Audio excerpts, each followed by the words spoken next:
బంగారు లాంటి జీవితాలను జైలు పాలు చేసుకుంటున్న వైకాపా మూగలు ఏమి లభిస్తుంది, ఏమి దొరుకుతుంది?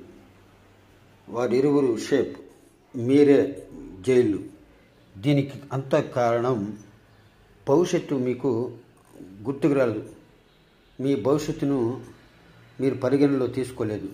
కారణం వారి నుండి మెరిట్ కొట్టేద్దామని ఇలా చేశారా? ఫోటోగ్రాఫర్ పైన, జర్నలిస్టు పైన దాడి, అన్యాయం, అక్రమం. మీలాంటి నాయకులు, రౌడీ ముక్కలు వేస్ట్. ఆడలేక మధ్యలో వాడిమాడి కొట్టుకున్నట్లు జర్నలిస్టులపై పడి కొట్టుకొని ప్రభుత్వాలే కూలిన పరిస్థితులు ఎన్నో చూస్తున్నాం. అది మీకు తెలిసిందే. గత 5 ఏళ్లలో ఇప్పటికీ మీలో మార్పు రాలేదు. ప్లీజ్